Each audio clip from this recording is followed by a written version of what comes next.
Bienvenue sur Mystère et Savoir, la chaîne qui éclaire les secrets de l'histoire cachée, les énigmes ancestrales et les vérités oubliées. Aujourd'hui, préparez-vous à un voyage fascinant qui pourrait bien changer à jamais votre vision du passé et du présent. Depuis la nuit des temps, les civilisations se sont succédées, laissant derrière elles des mythes, des légendes et des textes sacrés. Des récits qui semblent, à première vue, appartenir à des cultures différentes, parfois opposées, mais qui, lorsque l'on gratte sous la surface, révèlent une vérité troublante et vertigineuse. Allah, Nanna, Baal et les Anunnaki partagent un lien secret que l'histoire officielle a tenté d'effacer. Qui étaient réellement les dieux des anciennes civilisations sumériennes, babyloniennes et cananéennes? Quels indices nous révèlent que derrière ces figures divines se cache un savoir interdit, dissimulé depuis des millénaires?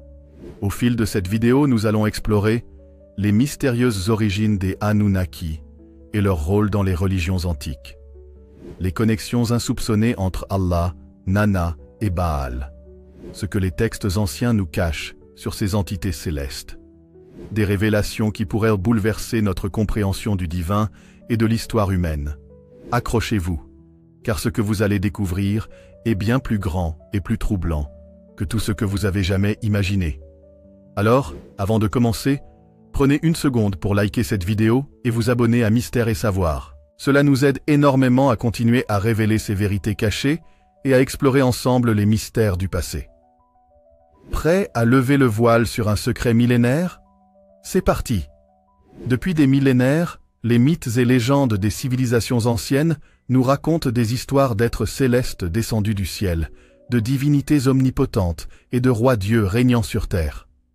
Les Sumériens, les Babyloniens, les Cananéens et même certaines traditions monothéistes modernes portent en eux les traces d'un savoir oublié, d'une connexion insoupçonnée qui relie les figures divines d'Allah, Nanna, Baal et les Anunnaki.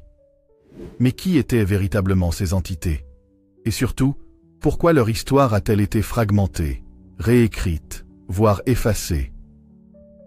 Les Anunnaki sont mentionnés dans de nombreux textes sumériens, akkadiens et babyloniens. Leur nom, an.una.ki,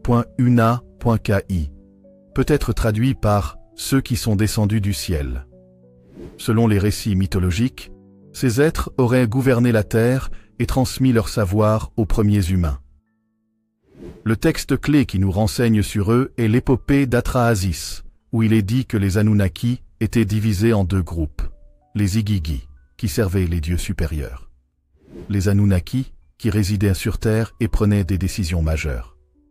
Les tablettes sumériennes décrivent également des figures majeures parmi ces dieux, notamment Enlil, Enki et Anu, mais aussi des entités liées à la royauté et aux étoiles, dont Nanna ou Sin, dieu de la lune. Mais ce qui est encore plus fascinant, c'est la connexion directe entre ces divinités et les croyances ultérieures des peuples cananéens et sémitiques. Nanna, également appelée Sin en akkadien, était l'une des divinités les plus vénérées en Mésopotamie. Dieu de la lune, il était associé à la sagesse, à la justice et à l'ordre cosmique. Son culte s'étendait principalement à Ur, l'une des premières grandes cités de l'histoire humaine. Mais que savons-nous réellement de Nanna? Ce dieu était représenté par un croissant de lune, symbole que l'on retrouve plus tard dans de nombreuses religions, y compris dans l'islam. Le croissant de lune, aujourd'hui associé à l'iconographie musulmane, trouve peut-être son origine dans le culte de Nanna Sin. Ce détail est crucial. Certaines sources suggèrent que le culte de Nanna aurait influencé la représentation d'Allah dans les traditions pré-islamiques, notamment chez les tribus arabes qui vénérèrent des divinités lunaires bien avant l'avènement de l'islam. Une question troublante se pose alors. Allah est-il la continuation d'une très ancienne tradition mésopotamienne? Baal est une autre figure divine qui mérite toute notre attention. Dans les traditions cananéennes, phéniciennes et plus tard bibliques, Baal est un dieu puissant, associé aux tempêtes, à la guerre et à la fertilité.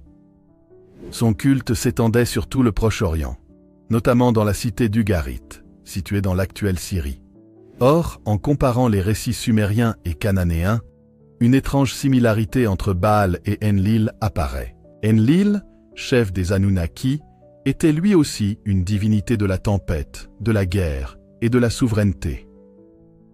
Plusieurs érudits ont suggéré que Baal pourrait être une évolution de la figure d'Enlil, un dieu dont le culte a été remodelé par les différentes civilisations qui lui ont succédé. Mais ce qui est encore plus fascinant, c'est que Baal a été démonisé dans les textes bibliques, notamment par les rédacteurs de l'Ancien Testament, qui le présentent comme une divinité maléfique, opposée au Dieu unique.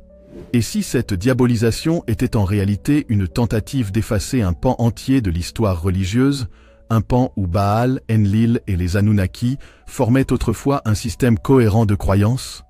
Lorsque l'on met en perspective ces différentes figures divines, un schéma troublant se dessine.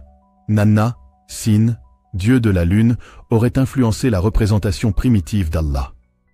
Baal, divinité du tonnerre et de la guerre, semble être une version remodelée d'Enlil. Les Anunnaki, perçus comme des dieux ancestraux, pourraient être à l'origine des panthéons sémitiques et mésopotamiens. Ces connexions ne sont pas anodines. Elles suggèrent qu'un savoir antique a été fragmenté, altéré et réinterprété à travers les âges.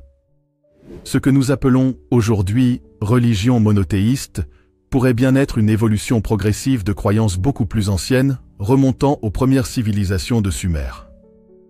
Mais alors, pourquoi ces connexions ont-elles été dissimulées? Qui a décidé d'effacer cette partie de l'histoire? Et surtout, quelles implications cela a-t-il pour notre compréhension du divin? Les Anunnaki, autrefois considérés comme des dieux bien réels régnant sur la Terre, semblent avoir subi un profond changement dans leur représentation à travers les âges. Si les Sumériens les vénéraient comme des entités divines venues des cieux, la Bible et le Coran ont adopté une narration différente. Dans la tradition biblique, certains Anunnaki ont été assimilés à des anges déchus. Par exemple, Enlil, le puissant dieu du vent, pourrait être l'inspiration derrière la figure de Yahvé, tandis qu'Enki, le dieu bienveillant des eaux et de la sagesse, pourrait avoir été transformé en une figure rebelle, comparable à Lucifer. Dans l'islam, nous retrouvons des traces d'anciens dieux mésopotamiens, mais sous une forme remaniée. Les djinns, par exemple, sont des êtres célestes qui rappellent fortement les Igigi sumériens, serviteurs des Anunnaki. La question se pose alors, pourquoi ces divinités ont-elles été transformées en anges ou en démons? Était-ce une volonté de dissimuler leur véritable nature et leur rôle dans l'histoire humaine? L'un des exemples les plus frappants de cette manipulation est Baal, une divinité majeure des peuples cananéens et phéniciens. Dans l'Antiquité, Baal était un dieu puissant, symbole de la fertilité et des tempêtes. Son culte était très répandu dans tout le Proche-Orient. Mais dans la Bible, notamment dans l'Ancien Testament, Baal devient l'ennemi juré de Yahvé. Il est décrit comme un dieu démoniaque, un adversaire du monothéisme. Pourquoi ce revirement? Deux hypothèses. Baal représentait une menace pour le monothéisme naissant, et son culte devait être supprimé. Baal était autrefois Enlil, un ancien dieu Anunnaki, et l'élimination de son culte visait à effacer toute trace de ses divinités célestes. Cette diabolisation s'est poursuivie dans les récits chrétiens et islamiques, où Baal est devenu un démon, souvent assimilé à Béelzébuth. Nanna, également connu sous le nom de Sin, était le dieu sumérien de la lune. Son symbole était le croissant lunaire, un emblème que l'on retrouve aujourd'hui dans de nombreuses cultures et religions, y compris l'islam.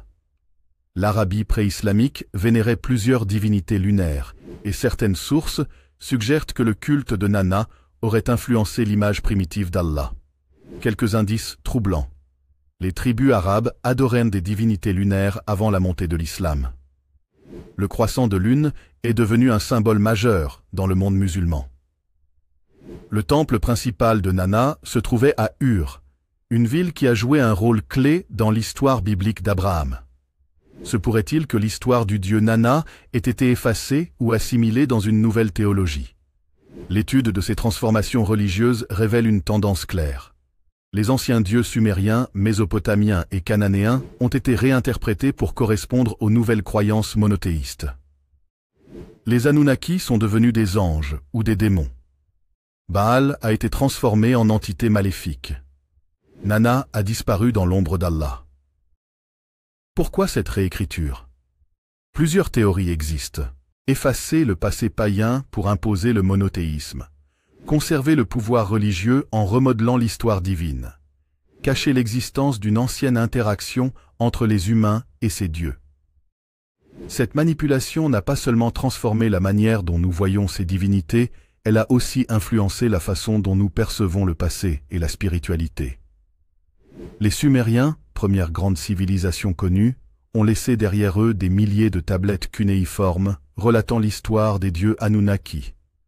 Parmi les récits les plus intrigants, on trouve l'épopée de la création, Enuma Elish, qui raconte comment les dieux sont venus du ciel pour façonner la terre et créer l'humanité. L'épopée de Gilgamesh, qui mentionne des êtres célestes ayant transmis des connaissances aux humains.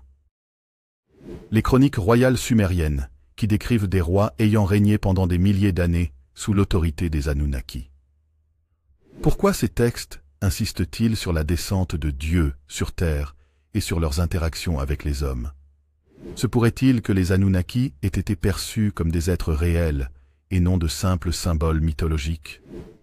Au fil des années, plusieurs découvertes archéologiques ont ravivé l'hypothèse d'une présence tangible des Anunnaki, les ziggourats mésopotamiens, qui ressemblent étrangement à des bases de lancement ou des tours d'observation. Les gravures et sculptures sumériennes représentant des figures humanoïdes avec des traits non humains, tête allongée, ailes, casques et objets mystérieux. Les traces d'une connaissance avancée en astronomie et en mathématiques, inexplicables pour une civilisation aussi ancienne. Certains chercheurs pensent que ces preuves suggèrent que les Sumériens ont reçu une aide extérieure, possiblement d'une intelligence avancée. D'autres textes anciens à travers le monde évoquent des visiteurs célestes qui auraient influencé les civilisations humaines.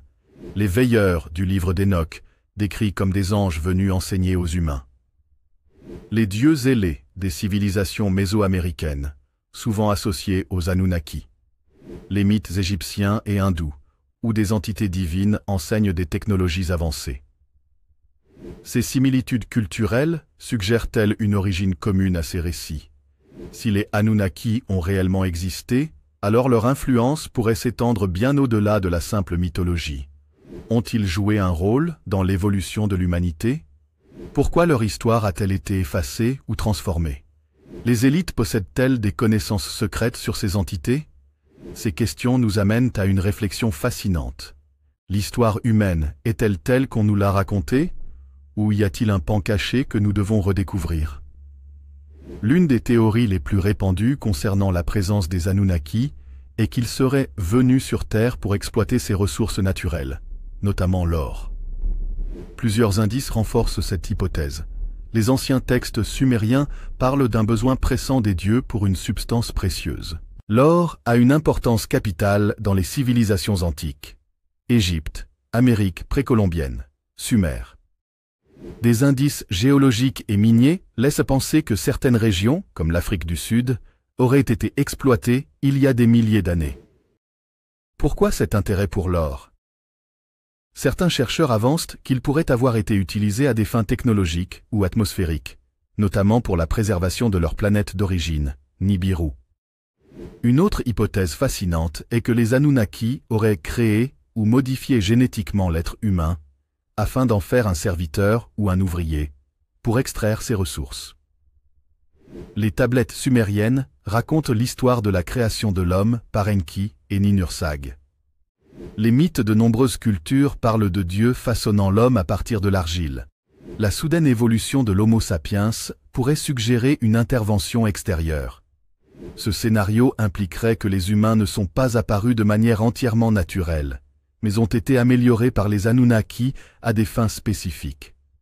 Un autre aspect troublant est la manière dont les rois et pharaons de l'Antiquité prétendaient descendre des dieux.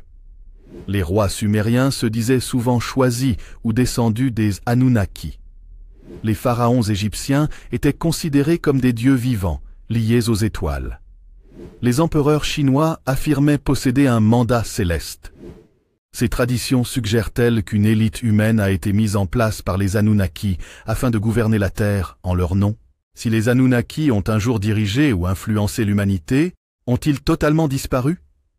Certains chercheurs avancent qu'ils pourraient toujours être en arrière-plan, influençant secrètement le cours de l'histoire à travers des sociétés secrètes, des lignées royales, ou même une présence dissimulée parmi nous. Des symboles liés aux Anunnaki apparaissent dans l'occultisme et les sociétés secrètes. L'élite mondiale continue de vénérer l'or et le pouvoir, comme les anciens dieux. Certaines théories ufologiques suggèrent que des contacts persistent. Cela pourrait signifier que nous sommes encore aujourd'hui sous l'influence d'un savoir ancien transmis depuis des millénaires.